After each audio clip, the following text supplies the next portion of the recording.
자, 여러분 고개 드시고요. 반갑습니다.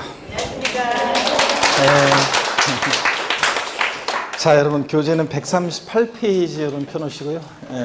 재산세 토지이용 부분 요거 지난 시간에 좀 받고 이제 이어서 볼 차례인데요. 펴놓으시고 지난 시간에 배운 거 복습을 한번 해보겠습니다. 138페이지 펴놓으시고. 자, 지난 시간에 여러분 취득세 우리 그 징수 납세 절차에서 취득세 신고납부하는데 신고납부 불성실하면 가산세가 적용되고 가산세부터는 과세권자가 다시 계산한 세금에다가 합해가지고 납세 고지서를 발부해서 징수한다고 했습니다. 그랬죠, 여러분? 그럴 때 그 신고납부 불성실하면 가산세 적용되는데 일반 가산세는 뭐 신고행위와 납부행위 구별해서 신고불성실 가산세는 의무 위반의 정도에 따라 하루만 신고기한 지나도 40%, 20%, 10% 깔아놓고 그 다음에 하루하루 지날 때마다 납부불성실 가산세 미납한 기간 1일 하루하루 지날 때마다 미달납부한 그 세액의 몇 프로요? 0.03% 1만 분의 3을 가산됩니다. 근데 납부불성실 가산세는 지방세는 체납 미납부 미달납부한 세액에 최대 몇 프로까지 적용될 수 있다? 75% 한도 내에서 적용될 수 있다 이런 걸 배웠고요. 그 다음에 취득세는 중가산세 규정이 있습니다. 그래서 가산세를 무겁게 매기는 경우도 있는데 취득 후 신고하지 않고 뭐까지 했을 때 매각까지 했다, 권리였다 그러면 산출세액이 몇 프로예요? 80% 중가산세 적용됩니다. 그죠? 그 다음에 또 근데 중가산세를 적용하지 않고 일반 가산세만 적용되는 경우도 있어요. 그래가지고 어떤 경우에 일반 가산세만 적용되느냐, 중가산세 적용되지 않는 경우. 그래서 이런 경우가 있었죠. 등기 등록을 요하지 않는 재산이에요. 중요한 물건이었으면 등기 등록을 요했을 건데 중요한 물건이 아니니까 등기 등록을 요하지 않는 재산은 중가산세 적용하지 않습니다. 그 다음에 다만 근데 예외가 또 있었어요. 예외죠. 그래서 골프 회원권 같은 회원권 애들은 등기 등록을 요하는 재산은 아니지만 얘네들 취득 후 신고하지 않고 매각했다. 중가산세를 적용한다고 그랬습니다. 그죠? 회원권 애들은 중가산세를 적용하고 언제 변전시킨데 중가산세 적용하고 그 다음에 또 지목 변경이라든가 토지 지목 변경이나 가점주주의 주식 취득 같은 간주 취득, 의제 취득의 경우에도 중가산세는 적용하지 않습니다. 자, 그 다음에 그죠, 여러분들? 그래서 이런 경우 자기를 전혀 드러내지 않고 조세 포탈할 수 없기 때문에 중가산세에 적용하지 않는다. 그래서 등기 등록을 요하지 않는 재산, 그 다음에 지목 변경, 가점주주의 주식 취득 같은 간주 취득, 의제 취득 중가산세에 적용하지 않고요. 그 다음에 여러분요, 법인이 장부 등의 작성 보존 의무를 불성실했다. 몇 프로 가산세가 적용됩니까? 10%, 100분의 10% 가산세 적용됩니다. 법인은 개인하고 달리 법인은 장부 등의 작성 보존 의무가 있는데 이런 그 의무를 불성실하면 몇 프로 가산세? 10% 가산세가 적용됩니다. 취득세는 면세점 적용되는데 취득 가격이 얼마예요? 50만 원 미만에 이하예요. 이하일 때 취득세 부과하지 않습니다. 딱 50만 원이면 과세하지 않습니다. 취득 가격이지 산출세액 50만 원 이하는 과세하지 않는데 이건 틀려요.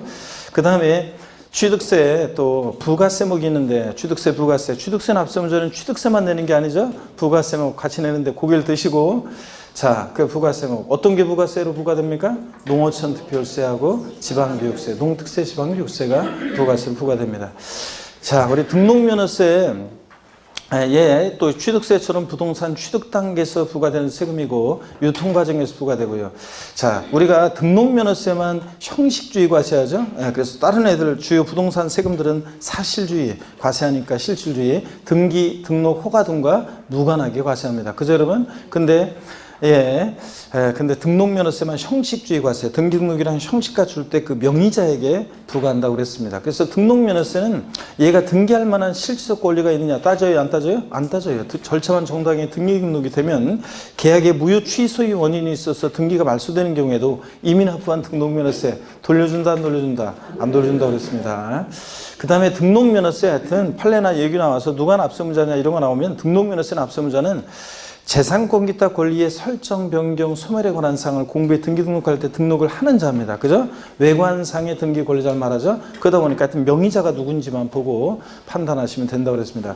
사실상의 권리자일 것을 요하지 않습니다. 외관상의 등기 권리자를 말하고. 그러다 보니까 등기 권리자가 등록면허세 납세문자다 보니까 등록면허세 납세문자 무슨 설정 등기할 때 등록면허세 납세문자는 누굽니까? 권자.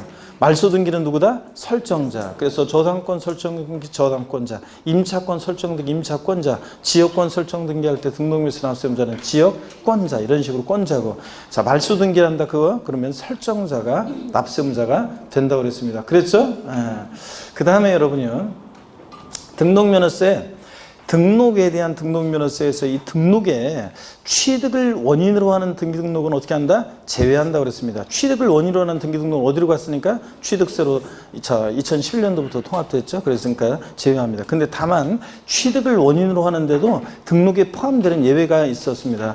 작년까지는 두 가지여가지고 그냥 한번 읽어보라고 하고 신경 안 썼었는데 올해 거기에 두 가지가 더 추가되는 바람에 4개가 예외가 딱 나왔어요. 그러다 보니까 시험 문제 내기 딱 좋지 뭐. 그래서 올해는 이제 공부합니다. 그래서 예외적으로 취득을 원인으로 하는 건데 등록이 포함되는 것들 어떤 게 있냐? 어업권, 광업권에 따른 등록이요. 이 어업권이나 광업권에 따른 등록이 왜 포함되냐면 왜 취득을 원인으로 하는 건데 왜 등록이 포함되냐면요.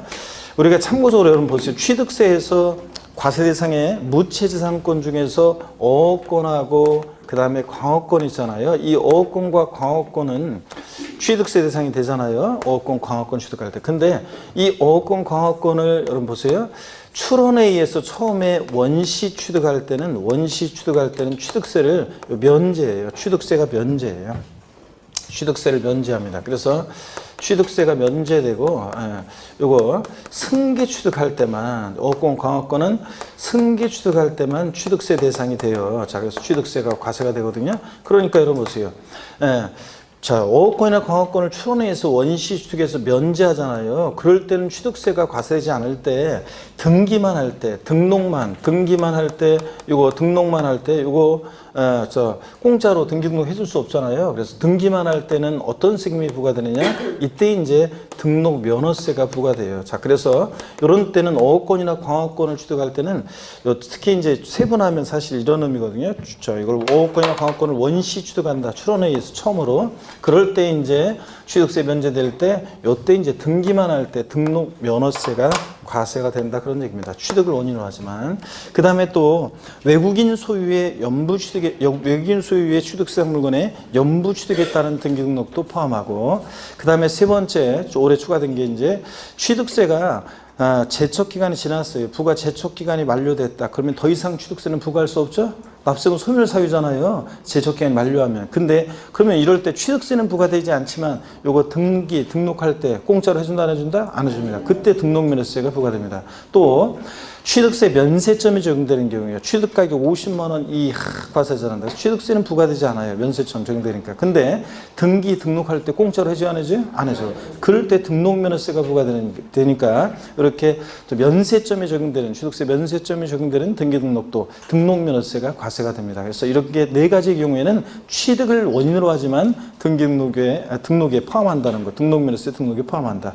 그렇죠, 여러분들? 이런 거 계속 또 보면 돼요. 자, 그 다음에 또 등록면허세 시험에서 하여튼 올해 나올 그래서 그런 중요한 내용들은 수없이 반복할 거니까 뭐 어차피. 그 다음에 또 봅니다.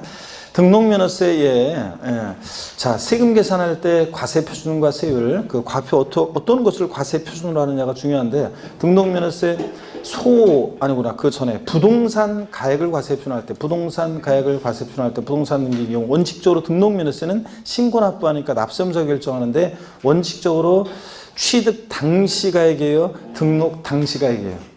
네? 등록 당시 가액입니다. 등록 당시 원칙적으로 등록 당시 가액이라는 것은 그 신고하는 가액을 말하니까 자 원칙적으로 등록면허세 과세 표준은 등록 당시 신고하는 가액을 과세 표준합니다. 납세무자가. 근데 예외적으로 시가 표준액이 과세 표준으로 결정되는 경우도 있죠.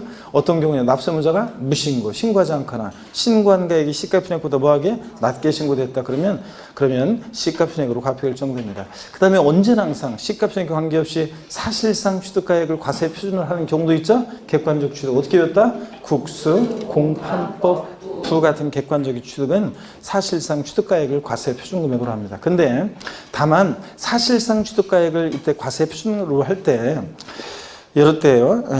취득하고 나서 등록 당시 자산 재평가 등의 사유로 가액이 변경됐다. 등록면에서 과세표는 뭐로 합니까?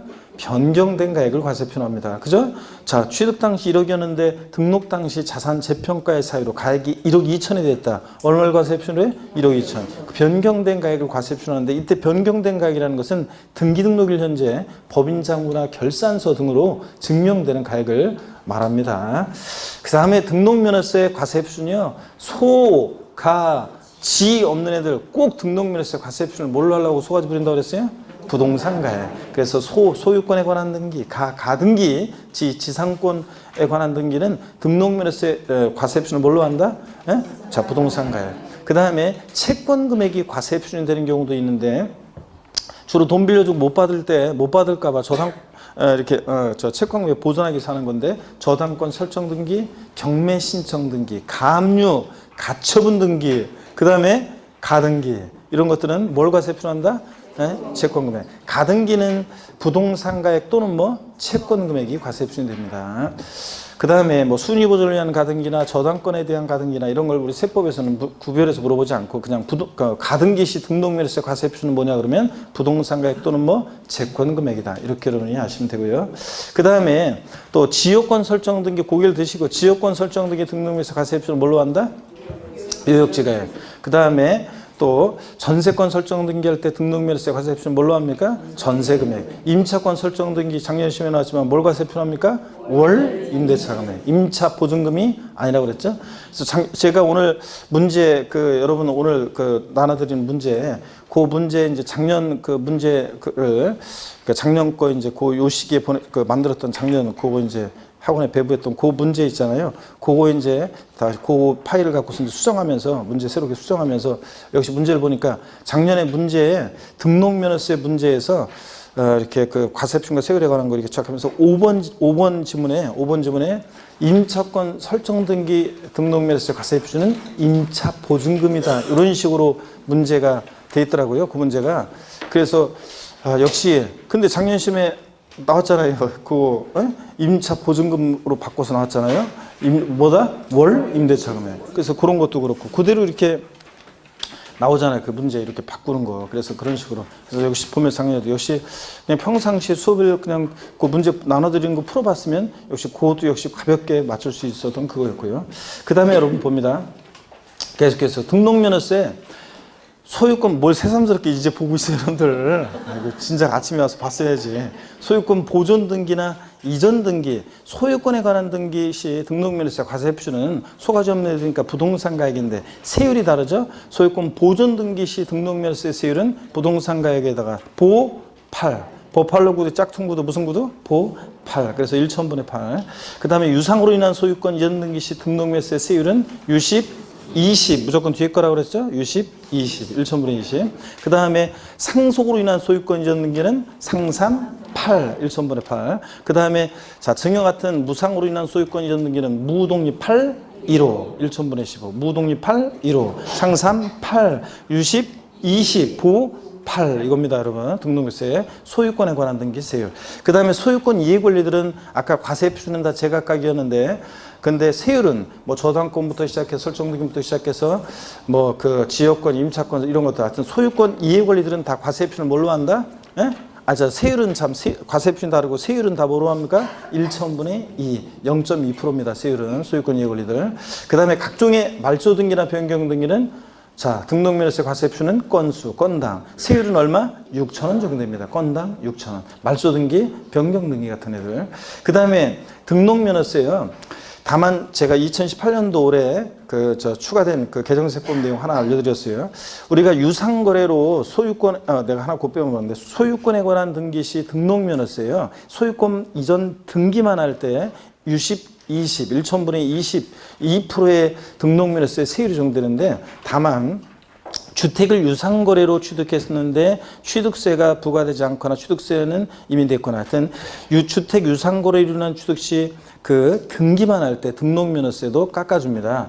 해당 세율, 유상거래 주택을 취득했을 땐 취득가격에 따라 1%, 2%, 3% 세율 적용될 때 그 해당 세율의 100분의 50을 곱한 세율을 적용한다고 그랬습니다. 그러니까 1% 적용될 때는 0.5%, 2% 적용될 때는 1%, 3% 적용될 때는 1.5%의 등록면허세 세율이 적용된다. 그런 의미라고 그랬죠? 그래서 주택을 유상거래로 취득했을 때 이 영부인화세율, 취득세 세율 적용될 때 이 해당되는 세율의 100분의 50을 곱한 세율을 적용합니다. 등록면허세도 깎아줍니다. 그 다음에 자 등록면허세 고개를 드시고요. 등록면허세 최저한세 규정이 있잖아요. 등록면허세는. 그래가지고 수수료 성격유세이기 때문에 면세점 소액징수 면적 규정이 없고 등록면허세는 최소한의 세금 받겠다. 그래서 부동산 등기 시 등록면허세 세액이 그 밖의 등기세율보다 적을 때는 그 밖의 등기세율을 적용한다. 법령에 이렇게 되어 있어요. 이 말의 의미는 그 밖의 등기가 말소등기, 변경등기, 세율이 건당 6,000원이니까 이 말은 부동산 등기 시 등록면허세 세액이 6,000원 미만이면 징수하지 아니한다. O, X야. X죠? 아니고 6,000원 미만 나왔다. 무조건 얼마 받는다? 6,000원 납부하게 한다. 등록면허세는 최소한 6,000원 받겠다. 등록면허세 중과세율 적용되는 경우가 있는데 자 법인등기, 대도시 내 법인등기. 자 보세요.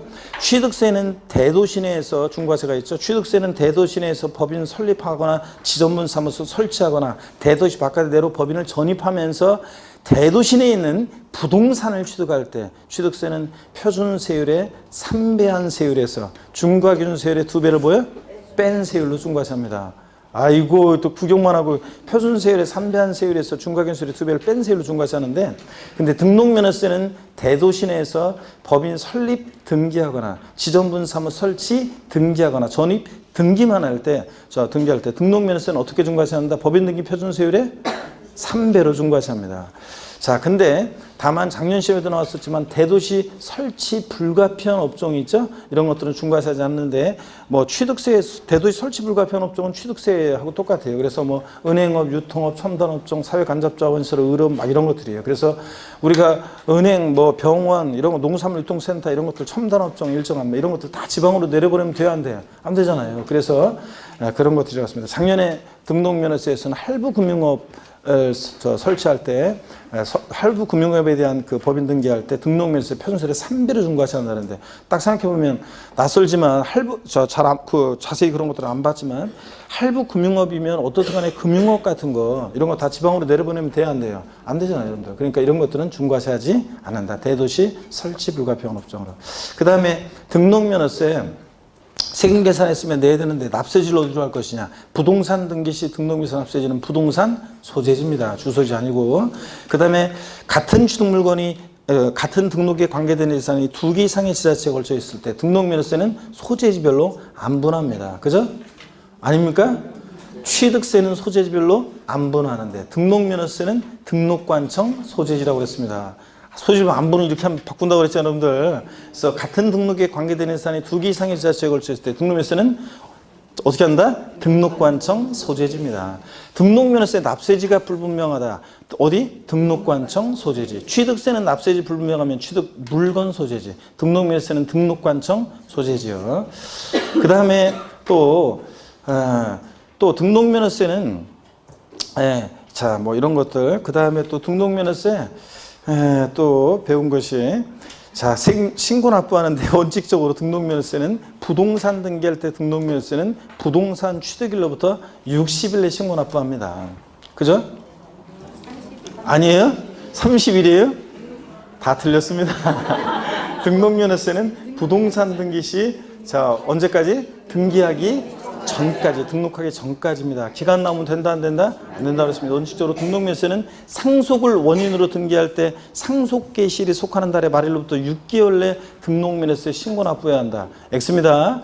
등록면허세는 상속이나 증여 포함해서 상속을 원인으로 등기하든 증여를 원인으로 등기하든 언제까지? 등록하기 전까지입니다. 다만 등록면허세 예외적으로 기간이 있는데 추가 신고 납부 기한이 있었죠. 취득세랑 똑같아요. 취득 후 등록면허세는 등록 후 중과 대상이 되거나 자 처음에 표준세율 대상이었다가 처음에 비과세 감면 대상이었다가 취득 후 또는 등록 후 과세 추징 대상이 됐다. 그 중과세이 된 날 사유 발생일부터 며칠이야? 30일 이내에 60일 아니고 30일 이내에 이때 30일이지 30일 이내에 자 이미 납부한 세금 공제해 줄 때 가산세는 포함한 금액 제외한 금액 제외한 금액을 보통 징수한다, 신고 납부한다? 신고 납부한다고 그랬습니다. 세 가지 포인트. 30일 가산세 제외, 그 다음에 신고 납부 확인하시고. 등록면허세 사실 결론적인 게 중요한 건데, 이게 중요하죠? 등록면허세는 신고의제 규정이 있어가지고, 보세요. 등록면허세를 신고할 자가 신고기한 내에 신고하지 않았어도 등록하기 전까지 납부를 했다. 그러면 신고하고 납부한 것으로 봅니다. 신고한 것을 의지하니까 이때 무신고, 과소신고, 신고 관련한 가산세는 적용한다, 안 한다? 안 한다는 거, 이런 것들을 배웠고요. 그 다음에 등록면허세, 등록면허세는 사치성 재산에 대한 기초 과정에서 이거 지금 한번 비교 이렇게 해드렸던 건데, 취등록세 비교 이렇게 해가지고 나중에 이제 요약집 나오고 또 그 다음에 그럼 다 정리가 돼 있고 또 그 다음에 비교도의 특강 같은 거 할 때 나중에 다 특강집에 다 비교가 돼 있는데. 그때 또 이제 하기로 하고, 일단 그 살짝 말씀드리면 사치성 재산에 대해서요. 취득세는 별장, 고불악장, 고급상, 고급선박, 고급대 같은 사치성산에 대해서 표준세율에다가 중과균세율이 몇 배? 4배 합한세율로 중과세를 합니다. 근데 등록면허세는 이런 사치성 재산에 대한 중과세 규정이 있다 없다? 없어요. 그 다음에 취득세나 등록면허세나 모두 신고 납부하는 세금은 그 신고기한이 지났어도 뒤늦게 신고할 수 있는 기한의 신고 규정이 다 적용됩니다. 취득세는 중과산세 규정이 적용되는데 30세기 80%. 근데 등록면허세는 중과산세 규정이 있다 없다? 없습니다. 이런 거 비교 또 하시고요. 등록면허세 부가세목은 뭐가 부과되느냐? 지방교육세가 부과됩니다. 원칙적으로. 감면받은 게 있을 때는 모두 부과돼? 농특세도. 감면세 몇 프로로? 20%로 부과됩니다. 원칙 감면받은 게 없으면 지방교육세만이에요. 재산세, 부동산 보유시 부과되는 대표적인 우리 지방세, 재산세.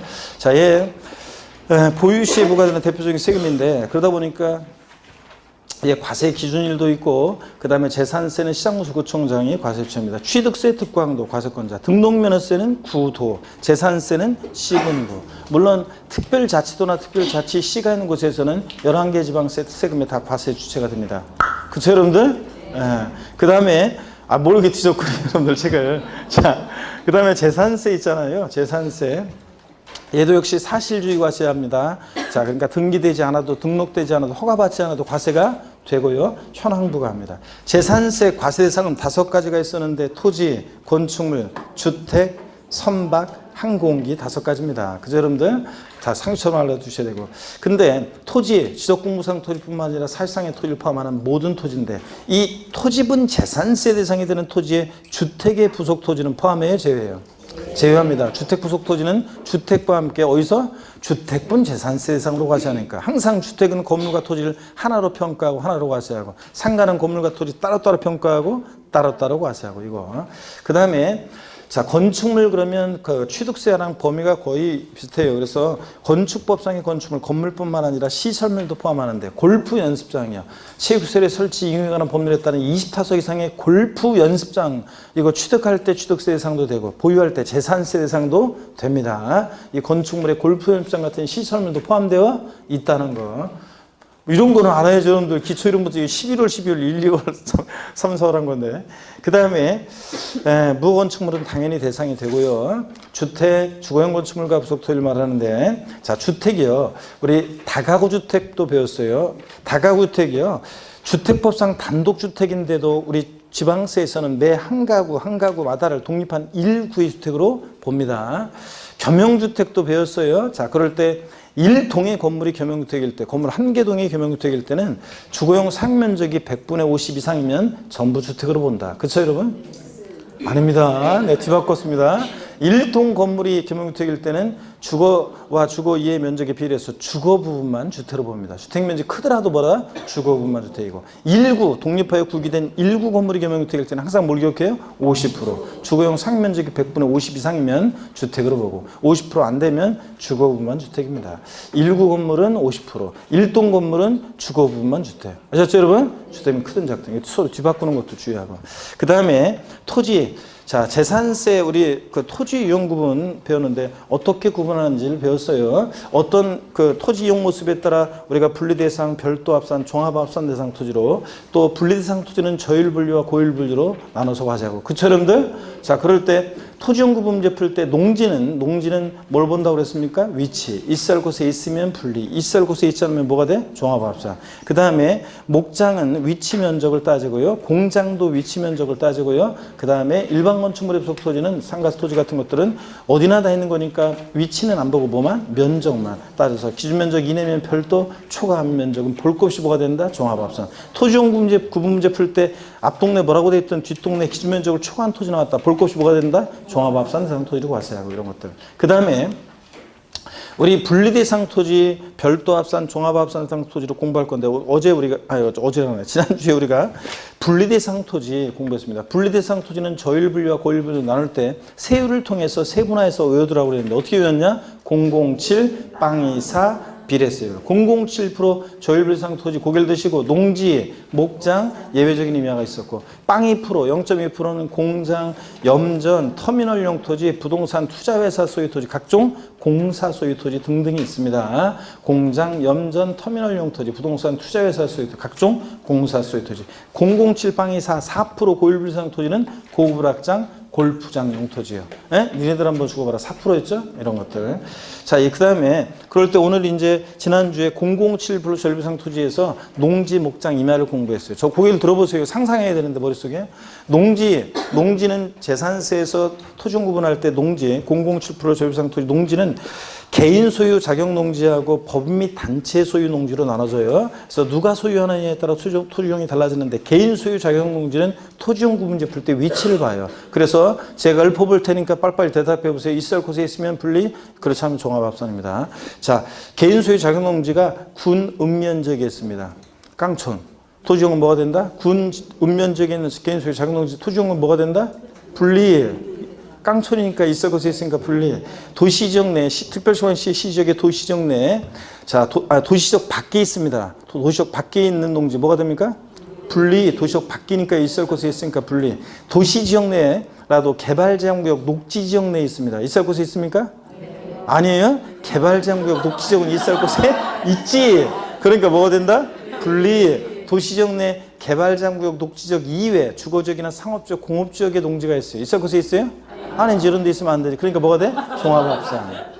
과세기준련제 실제 영농에 사용해야지 과세기준련제 실제 영농에 사용하지 않고 있는 농지는 어느 형의 토지로 과세한다? 종합합산. 농사 안 짓고 있으니까 농지가 아니지. 종합합산. 법인 및 단체 소유 농지는 원칙은 종합합산입니다. 여러분 무슨 일반적인 회사, 유통업이나 제조업이나 이런 거 영위하는 일반적인 회사가 법인이 단체가 소유하는 농지는 종합합산인데 예외적으로 분리 대상이 되는 법인 및 단체 소유 농지가 있는데 대충 아직은 정확히 몰라도 돼요. 다음 5, 6월 달에 이제 핵심 요약할 때 머리 글자를 딱 한눈에 보면서 외울 수 있어요.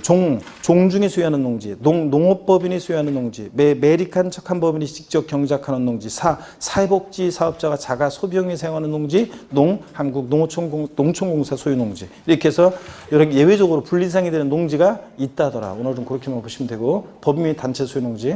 그 다음에 우리가 농지, 목장이요. 목장은 토지용문제 풀 때 위치 면적을 보는데 제가 읊어볼 테니까 빨리빨리 얘기해 보세요. 목장은 개인 소유든 법인 소유든 구별하지 않고 목장이요. 군 읍면적이 있고 기준면적 이내면 뭐가 됩니까? 분리. 자, 목장이 시지역의 도시적 밖에 있고 기준면적 이내면 뭐가 됩니까? 분리. 목장이 시지역에 도시지역 내라도 개발장구역, 녹지지역 내에 있고 기준면적 이내면 뭐가 됩니까? 분리. 자, 지금까지 얘기한 지역에 앞동네 뭐라고 되어 있던 뒷동네 기준면적을 초과한 면적은 볼 것이 뭐가 되고 종합합산 대상. 그 다음에 목장이 시지역의 도시지역 내 개발장구역, 녹지지역 아니고 제외한 주거지역, 상업지역, 공업지역의 목장이 있습니다. 이런 데 있는 목장은 뭐가 된다? 종합합산. 있을 곳에 있지 않으니까.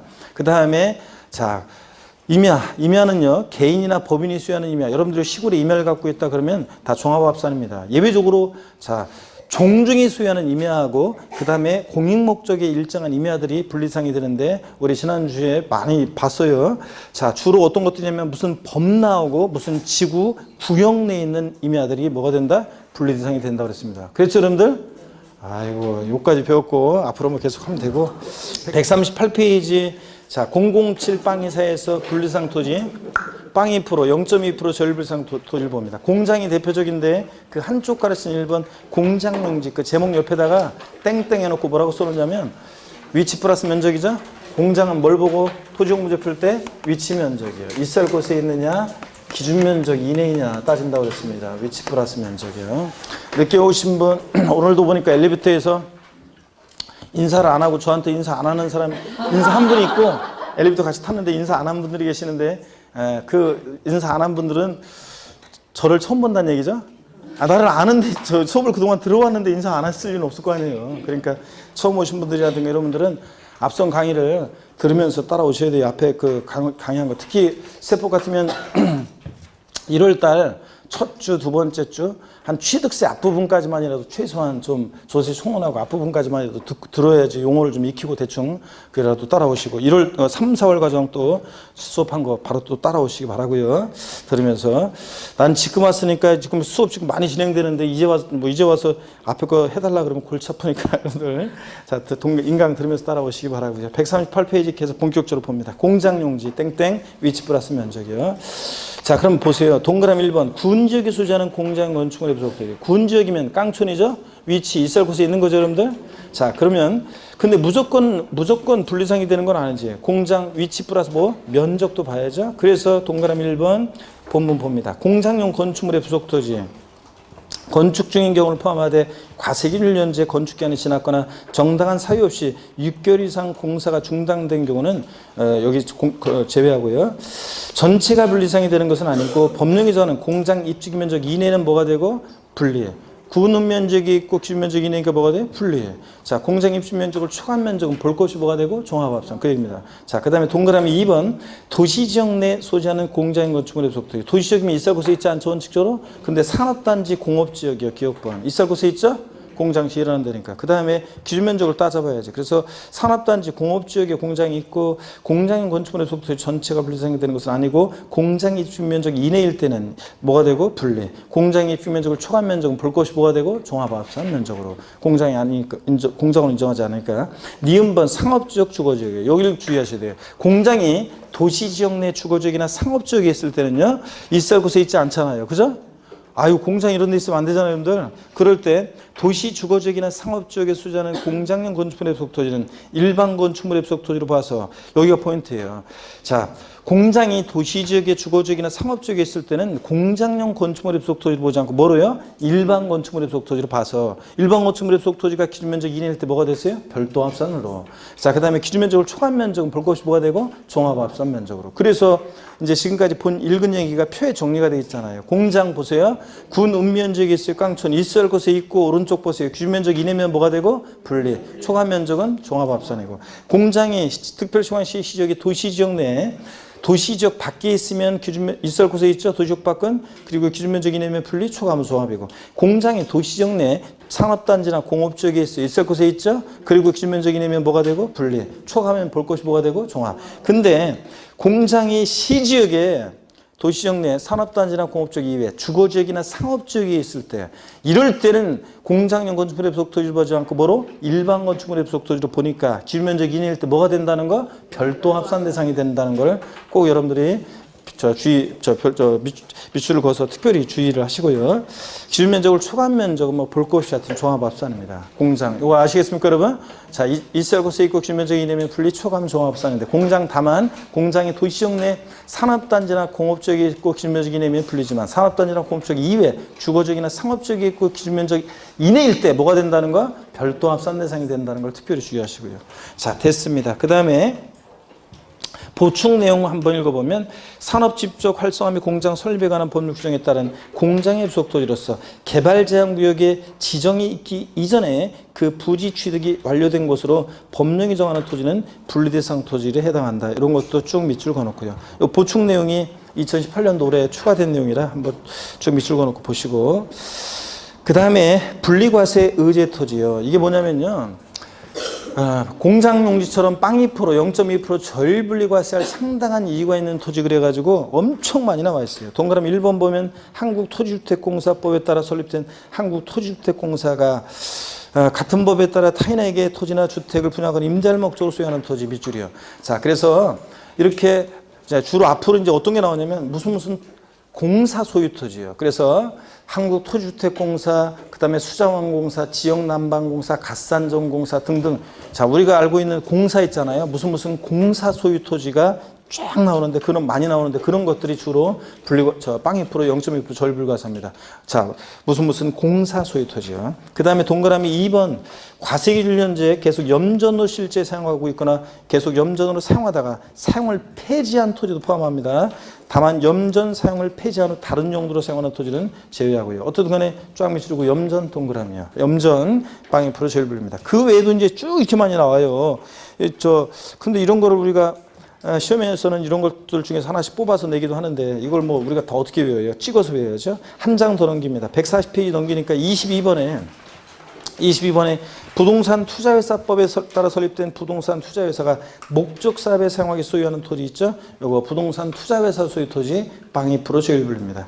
그 다음에 141페이지 동그라미 27번에 보니까 여객자동차 운수사업법 및 물류시설에서 개발 및 운영하는 법률에 따라 면허 인가를 받은 자 밑줄이요. 여객자동차 터미널 및 물류 터미널용 토지 밑줄이요. 그래서 터미널용 토지 빵 2% 제일불입니다. 자, 그러면 0.2% 빵 2% 제일불상 토지가 어떤 게 있냐? 공장, 염전, 터미널용 토지, 부동산 투자회사 소유 토지, 각종 공사 소유 토지 있잖아요. 등등 얘네들이 빵 2% 제일불입니다. 이 많은 것들 중에서 일단 제가 옛날부터 딱 이렇게 찍어서 공부했었는데 아직까지는 벗어나지 않고 이 범위 내에서만 다 시험에 나왔었어요.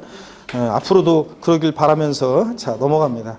143페이지 보시니까 007% 농지 목장 임야 다 받고 빵 2% 공장 등 다 받고 143페이지 양가로 3번 4% 고일불 대상 토지입니다. 007 빵에서 4% 1,000번에서 44% 고일불상 토지, 골프장용 토지하고 뭐 고급 오락장용 토지, 사치성 재산 토지가 4% 고일분리상 토지입니다. 그래서 골프장 고오락장 토지는 4% 고일분리과세하고요.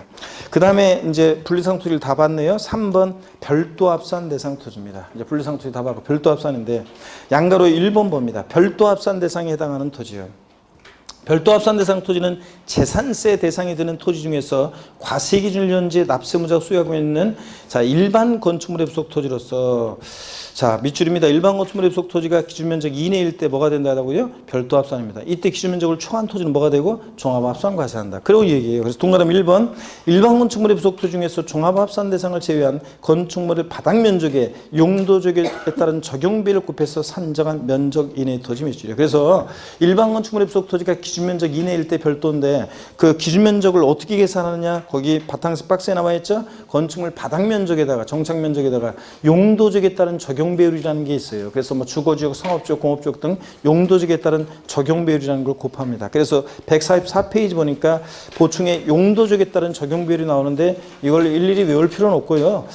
도시지역에 보니까 준주거지역, 상업지역은 3배 밑줄이요. 일반 주거지역, 공업지역은 4배요. 요것만이라도 그냥 혹시 모르니까 밑줄 그어놓고 알아둡니다. 상업지역은 3배, 일반 주거지역이나 공업지역은 4배. 이거 곱합니다. 그럼 이게 어떤 의미가 있느냐? 한번 보세요, 여러분들. 여기 어떤 의미가 있냐면 나중에 이제 다시 계속 몇 번 더 할 건데 한번 보세요. 일반 건축물이 있어요. 상가가 있는데 일반 건축물 상가가 있는데 이 상가 건축물 바닥 면적이 200제곱미터고요. 바닥 면적이 전체가 예를 들어서 1000제곱미터예요. 전체가 1000제곱미터고 부속 토지가 자 그랬을 때 이게 이 상가가 어디에 있냐면 상업지역에 있어요. 상업지역에 있습니다. 상업지역에 있어요.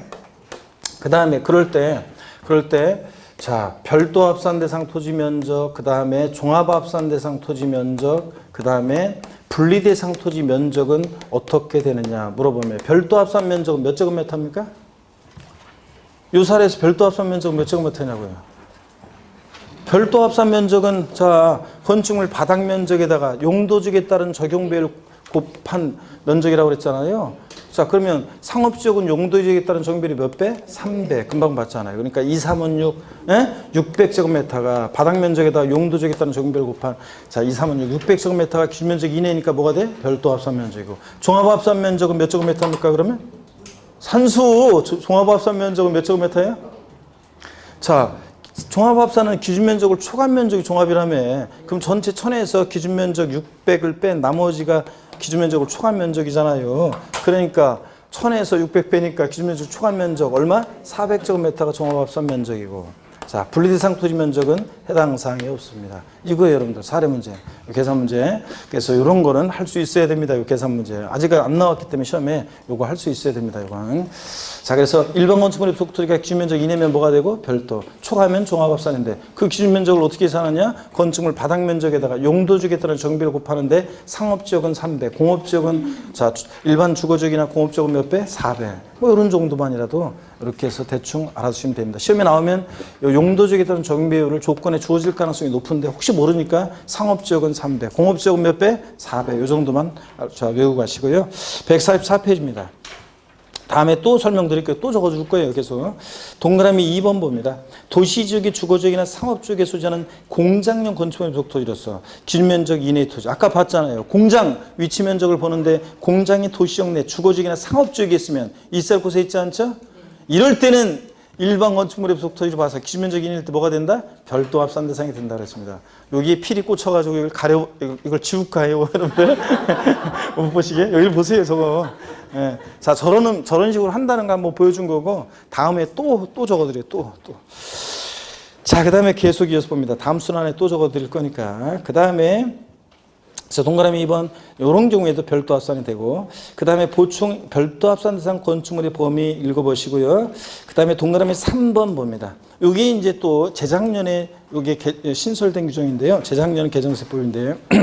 이것도 주의합니다. 동그라미 3번 철거멸실된 건축물 또는 주택의 부속토지로서 법령이 정하는 부속토지요. 자, 철거멸실된 건축물 또는 주택의 부속토지로서 그 법령이 정하는 부속토지는 과세일연제 3번 제목이 밑줄이고 여기 이때 과세일연제 건축물 또는 주택이 사실상 철거 멸실된 날로부터 몇 개월이요? 6개월이 지나지 않는 건축물 또는 주택의 부속토지를 말한다 밑줄이요. 그래서 철거 멸실됐어요. 주택이나 그 건축물이. 그런데 그 철거 멸실됐으면 그 건축물이 없는 나대지 상태니까 종합합산 과세할 것 같잖아요. 그런데도 철거 멸실된 주택이나 건축물의 부속 토지, 철거 멸실로부터 6개월 이내는 뭐로 과세한다고요? 별도 합산 대상 토지로 과세한다는 얘기입니다. 예? 사업용 토지로. 그래서 저 6개월 내에는 별도 합산 과세한다. 자, 밑줄이고요. 그 다음에 양가로 2번 별도 합산에서 제외되는 경우, 이것도 중요한데 시험에 여러 번 나온 것들이 나오는데 일반 건축물의 부속 토지예요. 근데 기준 면적 이내면 별도 초과하면 종합해야 되는데 근데 별도 합산은 과세하지 않는 경우가 있어요. 자, 한번 봅니다. 동그라미 1번 중요한 건데 시험에 여러 번 나온 거. 무허가 건축물의 부속 토지요. 건축법 규정에 따라 허가받을 건축물로서 허가받지 않는 건축물 또는 사용 승인 받아야 되는데 사용 승인 받지 않고 사용 중인 건축물의 부속 토지는 뭐로 과세한다? 종합합산 과세합니다. 일반 건축물의 부속 토지인데도. 그래서 밑줄 그어놓고요. 자, 어떤 얘기냐면 여러분 여기 보세요. 어떤 얘기냐면 이거 이런 얘기예요. 자, 예를 들어서 어떤 건축물이 있는데 이 건축물이 무허가예요. 무허가 건축물입니다. 무허가 건축물이고 이게 부속 토지가 있어요. 그럴 때 무허가 건축물의 이 부속 토지는요. 이 무허가 건축물은 없는 토지로 봐요. 건축물 없는 토지니까 뭐가 돼요? 따대지. 나대지니까 토지용은 뭐가 된다? 종합합산. 이런 식입니다. 그래서 건축법상 허가받지 않거나 또는 사용 승인 받지 않고 사용 중인 건축물의 부속 토지는 건축물은 나대지로 봐서 뭐가 된다? 종합합산 대상 토지로 과세한다는 거. 아시겠습니까, 여러분? 네. 왜 대답이 없어? 오늘 집에 늦게 가겠구만, 여러분들. 자, 그래서 이거 말합니다. 그런 얘기고. 그 다음에 또 동그라미 2번입니다. 공장용 건축물의 부속 토지. 자, 군지역과 도시지역의 산업단지나 공업지역 내 공장인 건축물의 부속 토지는 기준면적 이내일 때 분리 과세하는데 기준면적을 초과한 면적은 볼 것이 뭐가 된다고 그랬어요? 아까 종합합산 과세하고. 그 다음에 동그라미 2번 골프장 고불학생 내 건축물의 부속 토지. 골프장 고불학생 내 건축물의 부속 토지는 고일 분리 과세한다. 이건 어떤 얘기냐면 여러분 보세요. 이건 어떤 거냐면 예를 들어서 우리 여러분 그 골프장이 있어요. 근데 골프장은 원래 골프장은 사치성 재산이니까 몇 프로요? 4% 고일 분리 과세하잖아요. 4% 고일 과세하죠? 4% 고일 과세하는데 4% 고일 과세하는데 고일 분리잖아요. 4% 고일 분리 대상 토지잖아요. 그런데 여러분 보세요. 근데 여기에 건축물이 있어요. 골프장 내 그 관리하는 사무동 뭐 콘도라든가 그 건축물이 있을 거 아니에요. 골프장 내에 건축물이 있는데 그럴 때 이 건축물에 바닥 면적에다가 용도적에 따른 적용 비율을 곱해서 뭐 이만큼은 별도 합산 과세하고 나머지 골프장용 제외한 토지는 4% 고일 분리 과세하고 이러면 안 되잖아요. 자, 여러분 공시법에서 여러분 주지목 추정의 원칙 뭐 이런 거 배우나? 네. 네? 그죠? 그거에 똑같이 골프장 내에 있는 일반 건축물의 부속 토지는 골프장 내에 있는 거니까 전부 다 뭐 한다고요? 4% 고율분리과세 한다는 얘기입니다. 골프장 토지로 봐서. 이해되십니까, 여러분? 그래서 골프장, 고불악장 내 건축물의 부속 토지는 그냥 고율분리과세 합니다. 자, 그 다음에 동그라미 4번이 또 중요합니다. 동그라미 1번하고 4번이 중요한 건데 4번 봅니다. 저가격 건축물의 부속 토지요. 공장용 건축물과 주거용 건축물 200 건축물로서 일반 건축물이죠. 건축물의 시가순액이 해당 부속 토지 시가순액에 자 100분의 2%, 이 숫자도 외우셔야 되고요. 2%에 비달하는 건축물의 부속 토지 중 그 건축물 바닥 면적을 제외한 부속 토지는 종합합산 과세한다. 자, 그런데 기억번 그 해당 저가격 건축물 바닥 면적은 별도 합산 과세하고 바닥 면적을 제외한 토지는 뭐가 되고 종합합산 과세합니다. 답이 줄이고 자, 저가격 건축물 나오면 바닥 면적을 물어보는지 바닥 면적을 제외한 토지를 물어보는지를 주의하셔야 되는데 이건 어떤 얘기인지 여기를 한번 보세요, 여러분들. 이거는 이런 얘기예요. 자, 예를 들어서 여러분 보세요. 우리가 건물들 상업지역 같은 데 가보면 건물들 빌딩들 사이에 공지가 있어요. 이렇게 공지가 있는데 이걸 공지 상태로 놔두면 보유세 부담이 좀 되니까 사람들이 여기다 건축물을 세워요. 건축물을 세우는데 예를 들자면 이 건축물이 있잖아요. 건축물을 세웠는데 이 건축물의 가격이 얼마냐면 극단적인 예로 1천만 원이에요. 건축물의 가격이 1천만 원. 자, 그런데 이 토지 가격은 예를 들어서 10억이에요. 자, 그러면 여러분 보세요. 10억짜리 토지가요. 1천만 원짜리 건축물의 부속 토지로 존재한다. 토지 효율적인 이용이에요? 이런 식으로 하면 사람들이 다 나대지 잡송지 넓은 땅에다가 허름하게 가건물 블록 같은 거로 허름하게 가건물 세워놓고서 이게 상가니까 이거 전체 이것도 상가 토지다 이럴 거 아니에요. 그렇기 때문에 사람들이 아니면은 여러분들이 예를 들어서 양도할 때 비사업용 토지, 나대지 같은 거로 비사업용 토지 양도하면 양도소득세 세율이 기본 세율 6에서 42% 기본 세율에다가 10% 추가 세율 정도 해서 16%부터 52%까지 10% 추가돼서 10% 세금을 더 내잖아요. 양도세를. 그렇게 되니까 여기다가 건물 하나 세워가지고 이게 상가 그리고 저 상가 세워가지고 이렇게 하면은 이건 상가 토지니까 비상 토지 안 되잖아요. 이런 식으로 하는 것을 피하는 걸 막기 위해서 사람들이 여기다 허름하게 건물 짓고 이렇게 나대지 잡종지에다가 이렇게 하는 걸 막기 위해서 자 건축물의 건축물의 가격이 그 부속 토지 가격의 몇 프로요? 2%에도 미달하면 이 저가격 건축물은 없는 토지로 봐요. 건축물 없는 토지니까 얘는 뭐가 돼요? 나대지니까 토지용은 뭐가 된다? 종합합산 대상 토지가 돼요. 다만 이 저가격 건축물 깔고 있는 바닥 면적 요거는 뭐가 되고 별도 합산은 과세한다는 얘기입니다, 여러분들. 이해되십니까, 여러분? 저역 건축물 부속 건축물의 시가순액이 그 부속 토지 시가순액이 몇 프로? 2%에도 미달할 때 이 저역 건축물 바닥 면적은 뭐가 되고 별도 바닥 면적을 제외한 토지는 뭐가 된다? 종합 합산 과세합니다. 아셨죠? 자, 그래서 이런 얘기를 하는 거. 별얘기 아닌데 이건 어려운 건 아닌데 영원히 유체 이탈하신 분이 계시죠 지금 또. 그래서 이렇게 보시고 그 다음에 별도 합산 대상 의제 토지 있잖아요. 자, 별도 합산 대상 토지로 보는 토지들이 법령에 쫙 나와 있는데 시사학의 시험에서는 넘겨보세요. 이 많은 것들 중에서 있잖아요. 147페이지까지 쫙 나와 있잖아요. 이 많은 것들 중에서 하나 깔아가지고 지문에 막 시험에 깔아놓거든요. 그래서 토지용을 물어봐요. 시사학에. 그래서 이걸 또 알아야 되는데 주로 어떤 것들이냐면 일일이 우리가 하나하나 다 외울 수는 없고 자꾸 눈에 익혀둬야 되는데 대개 어떤 것들이냐면 이 업종의 특성상 시간이 됐네. 좀 이따가 다음 시간에 얘기해 드리도록 하겠습니다. 잠깐 쉬겠습니다, 여러분들.